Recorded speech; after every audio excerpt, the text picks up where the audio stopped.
why haters be telling me to mind my business when they're out here not minding theirs. Shut your mouth and enjoy the tea. We all know you're here for it, sis. You were being one less than I'm Owamie, Owamie, Owamie, Owamie,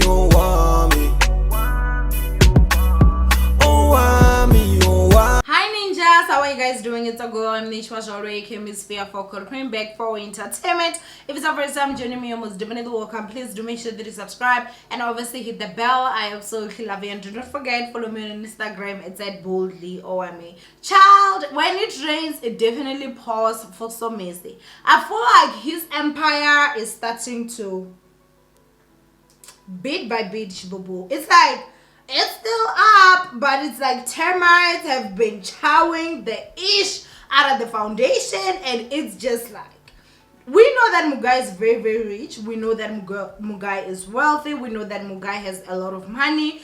And I feel like just because of Somizi, someone that people have always been saying, well, he's extravagant. You know, he says these things. You know, he does this, he does that. He has gotten away with a lot of stuff. But it seems like these days, you guys, things are definitely not working well for him, especially after he's been exposed by Muhale. So for some of you that have been living under a rock, Somizi married a guy that is young enough to be almost half his age. And when people told him that guy, we're not too sure about this guy's intention, definitely insulted a lot of people. And well, it turns out Muhale went on to say that he's not in love. He loved him, but he was not in love. Well, obviously you guys know that they're no longer staying together and stuff like that. And it does seem like Somizi has been going through a lot, because even his comment section has been turned off for the longest, and that's on Instagram. Somizi has gone through a lot of scandals. I've just personally never seen him act this way, where he would just close off his comments like for such a long time. It's definitely been over a week, if not two, that his comment section has not been up. He is obviously saying in other people's Instagram posts, and he is still posting, you guys. It does seem happy, but we know that 5 seconds or that 1 minute of video doesn't really mean jack.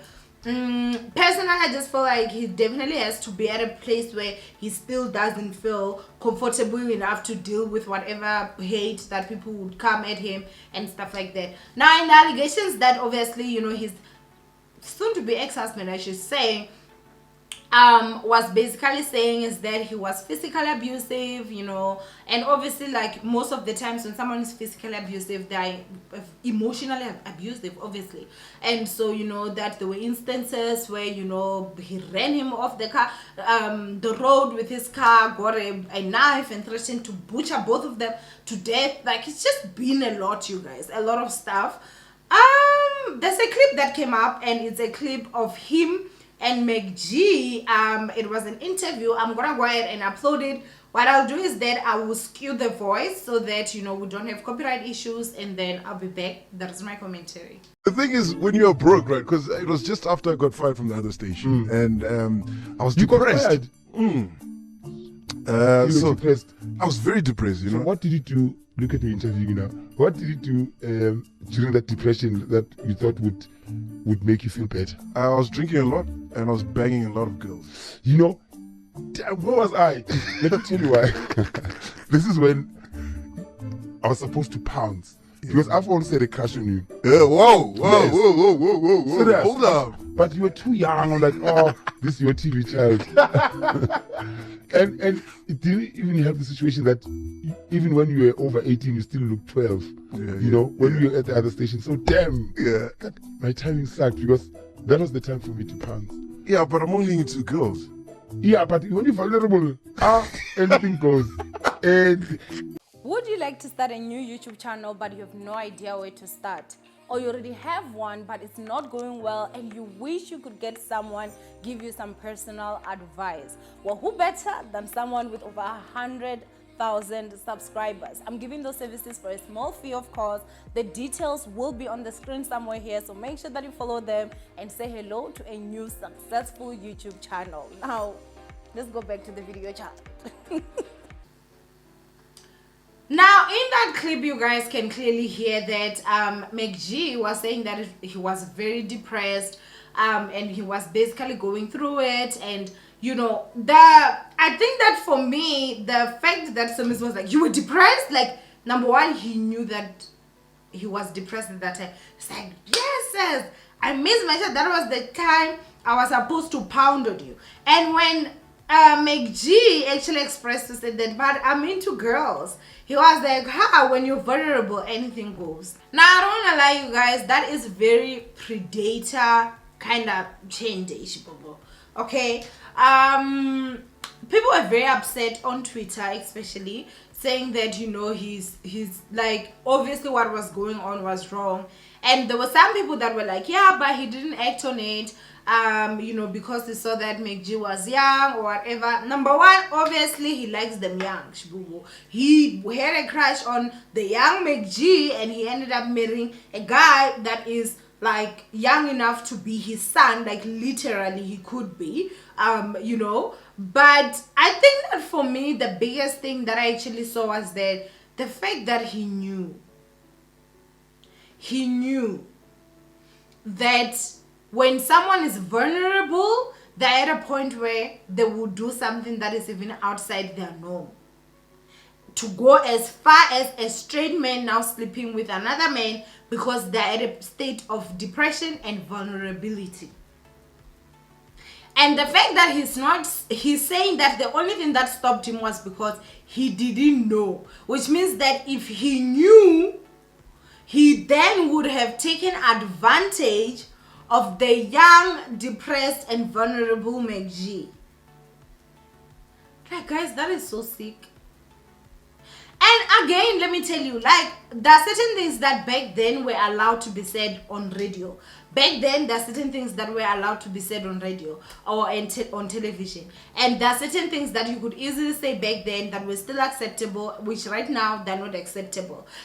For me personally, I feel like, you know, it was at a time where, you know, you could just go ahead and say, the society was not as sensitive as the way that society is sensitive now. But the fact that his mind is wired in that way, that he would feel that it's okay to take advantage of a young, depressed, vulnerable, straight guy and pound on him the way that he was saying, it makes me wonder, how many straight, vulnerable, depressed guy did he pound on? How was he so sure that when someone is vulnerable, like anything goes? And then I asked myself, did he look at Mogale as a prey? Is he a predator?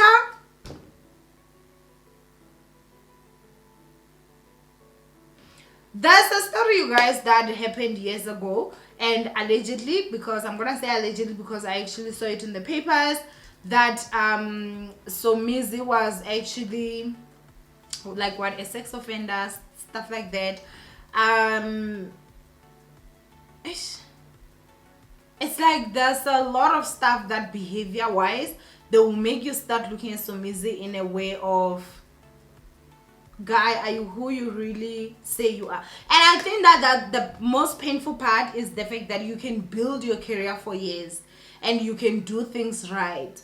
Unfortunately, you can have done something wrong in 1991, and immediately when it's pulled up at this moment, it becomes a big thing. And I understand that, but I'm really disappointed at him and the fact that his mind would think that way. I do hope that he has evolved now, and I do hope that his views are no longer the same as his views back then. And again, I wish that he had addressed it. And I know that there are people that are like, oh, you know, a wise man once said nothing. Sometimes you guys saying nothing really doesn't matter, because of, if you looked at the situation that happened with the whole Mogale situation, he let that ish go for days before he said something. By the time he said something, people had already like made their own conclusion. It means that Mogale is telling the truth. So his truth, even if it's his truth, it was not really well received.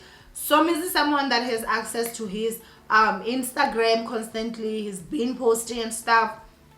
And I wish that maybe he had made a video addressing the whole situation to say maybe I was joking, or maybe the clip was cut out of context, or yes, that was back then, but my views right now have changed. That is not, because that does not look good for him at all, especially looking at the fact that it does seem like he's been taken out of places because of the allegations that came from Mukhale. And I do hope that he has learned his lesson, that stop going for those vulnerable ones, because once they become unvulnerable and now they gain 1 million followers on Instagram, and now they can see that they can get their own sponsors, and now they see that they can basically get their own ka-ching, what they do is that they destroy your reputation and keep it moving. They want to walk away looking like an angel, and you are left there with dust.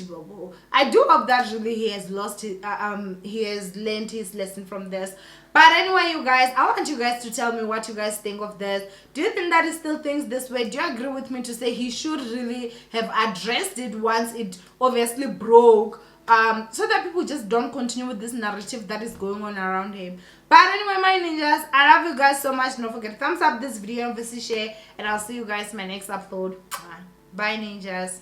Hey, Owamie here, and I have some great news.